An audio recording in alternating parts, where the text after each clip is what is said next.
जय श्री कृष्ण। महाभारत की कहानी वैसे तो सभी जानते हैं, लेकिन क्या आपको पता है कि महाभारत के ज़्यादातर पात्र किसी न किसी श्राप में फंसे हुए थे। अगर वे श्राप न होते तो शायद आज महाभारत की कहानी कुछ और होती। देखा जाए तो हिंदी पौराणिक ग्रंथों में अनेक श्रापों का वर्णन मिलता है और हर श्राप के पीछे कोई न कोई कहानी जरूर मिलती है।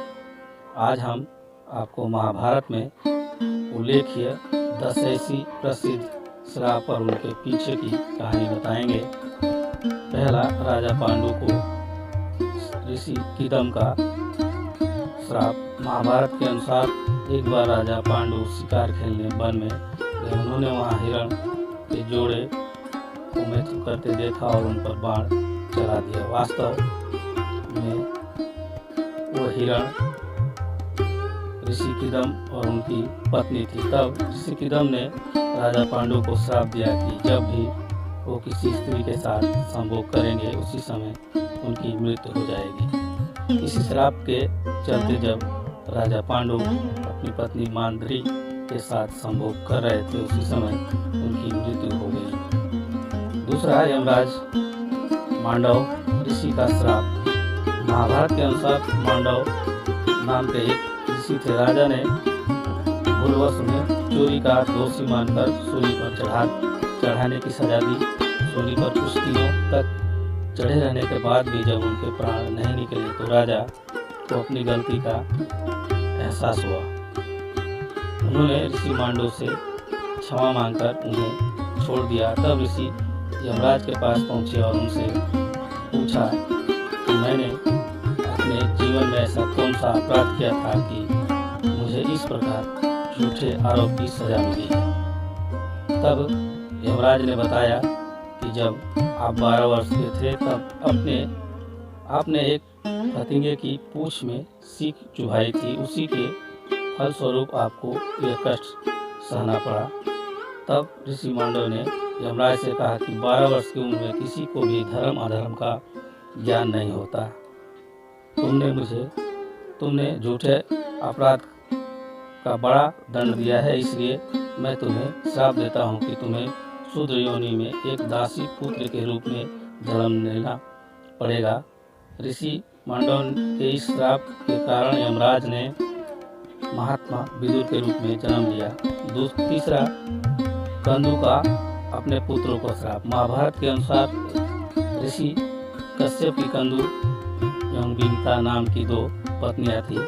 कंदु सर्पों की माता थी एवं बिंता गरुड़ की। एक बार कंदु एवं बिंता ने एक सफेद रंग का घोड़ा देखा और शर्त लगाई। बिंता ने कहा कि ये घोड़ा पूरी तरह सफेद है और कंदु ने कहा कि घोड़ा तो सफेद है लेकिन इसकी पूंछ काली है। कंदु ने अपनी बात को सही साबित करने के लिए अपने सर्प पुत्रों से कहा कि तुम सभी सूक्ष्म रूप में जाकर घोड़े की पूंछ से चिपक जाओ जिससे उसकी पूंछ काली दिखाई दे और मैं सर्प जीत जाऊं। कुछ सर्पों ने कंदु की बात नहीं मानी।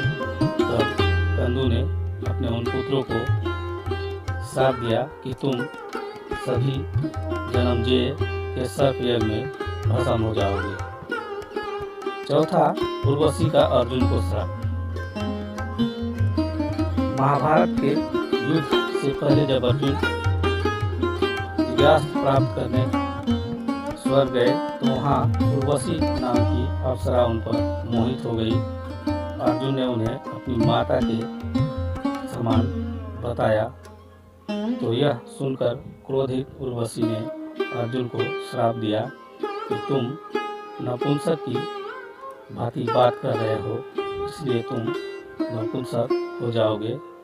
तुम्हें स्त्रियों में नर्तक बनकर रहना पड़ेगा। यह बात जब अर्जुन ने देवराज इंद्र को बताई तो उन्होंने कहा कि अज्ञातवास के दौरान यह श्राप तुम्हारी मदद करेगा और तुम्हें कोई पहचान नहीं पाएगा। पांचवा, परशुराम का कर्ण को श्राप। महाभारत के अनुसार सूर्यपुत्र कर्ण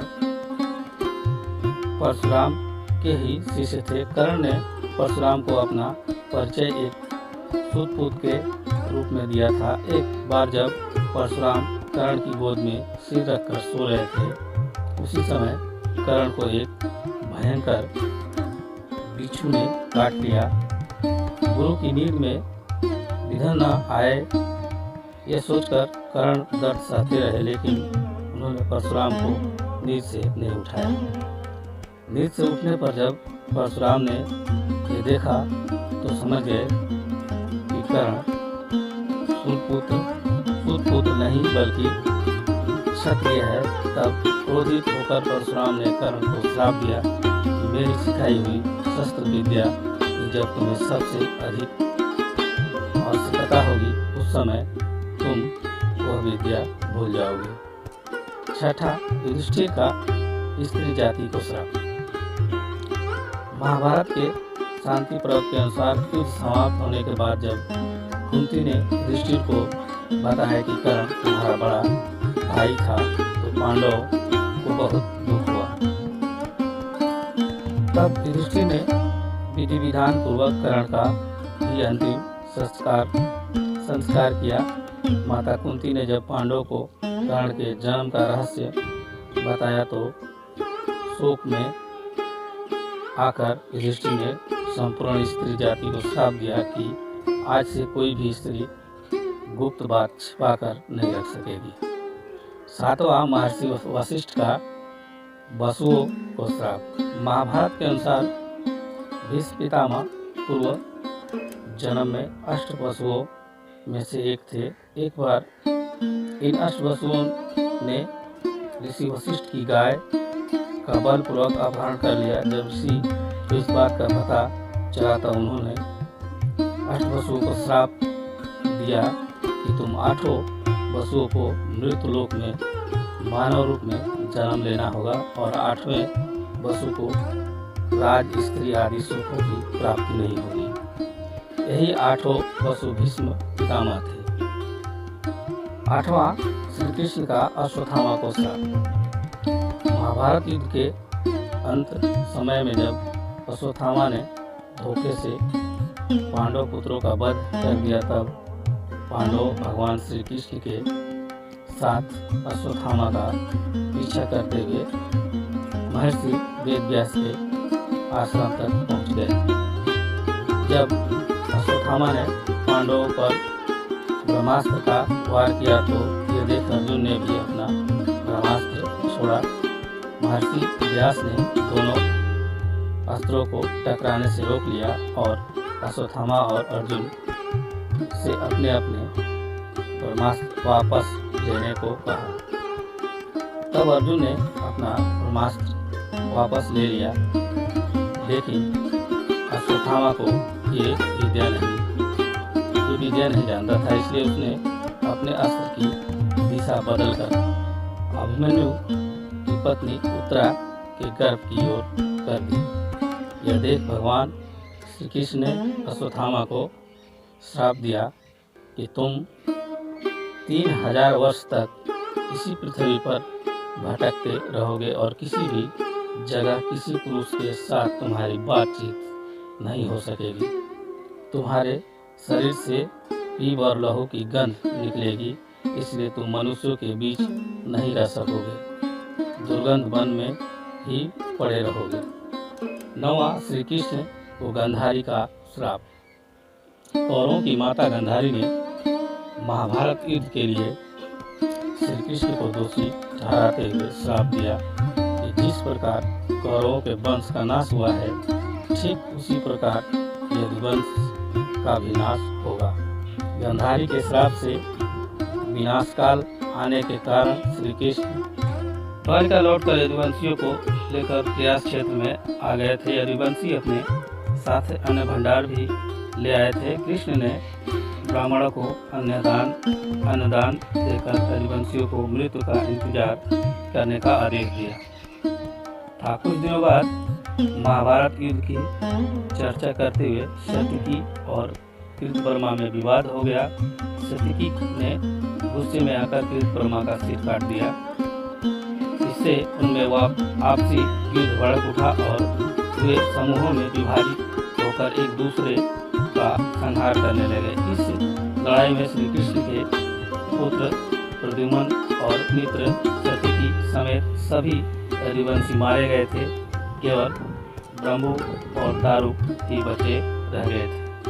10वां भीष्म को अम्बा का श्राप। महाभारत के अनुसार भीष्म काशी में हो रहे स्वयंवर से काशी राज की 3 पुत्रियों को अम्बा, अंबिका और अम्बालिका को अपने छोटे भाई विचित्र वीर के लिए उठा लाए थे। अम्बा ने रास्ते में भीष्म को बताया कि मन ही मन किसी और को अपना पति मान चुकी है। तब भीष्म ने उसे सम्मानित छोड़ दिया, लेकिन हरण कर लिए जाने पर सलव जिससे वे प्रेम करती थी उसने अम्बा को अस्वीकार कर दिया। तब अम्बा भीष्म के गुरु परशुराम के पास पहुंची और उन्हें अपनी व्यथा सुनाई। अम्बा की बात सुनकर भगवान परशुराम ने भीष्म को उससे विवाह करने के लिए कहा, लेकिन ब्रह्मचारी होने के कारण भीष्म ने ऐसा करने से इनकार कर दिया।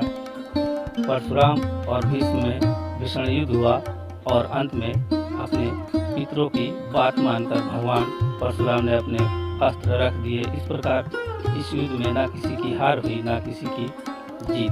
अम्बा ने भीष्म को श्राप दिया कि तुम्हारी मृत्यु का कारण मैं ही बनूंगी।